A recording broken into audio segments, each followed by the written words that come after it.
पंजाब की city university में एक विवाद के बाद मामला तूल पकड़ गया है। यूनिवर्सिटी के vice chancellor doctor Nitin Tandon पर आरोप लगा है कि उन्होंने रमजान के दौरान सहरी और इफ्तार के इंतजाम की मांग करने वाले कश्मीरी छात्रों के साथ बदतमीजी की है, गलत टिप्पणियां की और एडमिशन रद्द करने की धमकी भी दी। ये मामला तब बढ़ गया जब छात्रों ने विरोध प्रदर्शन शुरू कर दिया। वहीं देश भर में इस घटना की निंदा होने लगी है। हालात को देखते हुए यूनिवर्सिटी के चांसलर और चेयरमैन चरणजीत सिंह चन्नी ने पुष्टि की है कि डॉक्टर नितिन टंडन से इस्तीफा मांगा गया था और उन्होंने इस्तीफा दे दिया है। साथ ही यूनिवर्सिटी ने मामले की आंतरिक जांच शुरू कर दी है। इस्तीफे के बाद प्रदर्शन कर रहे छात्रों ने अपना विरोध खत्म कर दिया है। इस मुद्दे पर जम्मू कश्मीर के पूर्व मुख्यमंत्री महबूबा मुफ्ती की बेटी इल्तिजा मुफ्ती ने भी सोशल मीडिया पर आवाज उठाई। उन्होंने प्लेटफॉर्म एक्स पर पंजाब के मुख्यमंत्री को टैग करते हुए सवाल किया कि क्या कश्मीरी मुस्लिम छात्रों के साथ ऐसे व्यवहार का समर्थन किया जाएगा।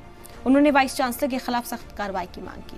फिलहाल इस्तीफे के बाद मामला शांत हो गया है, लेकिन इस घटना ने स्कूल कॉलेजेस में मजहब से जुड़े समझदारी और आपसी सम्मान करने के मुद्दे पर बहस छेड़ दी है।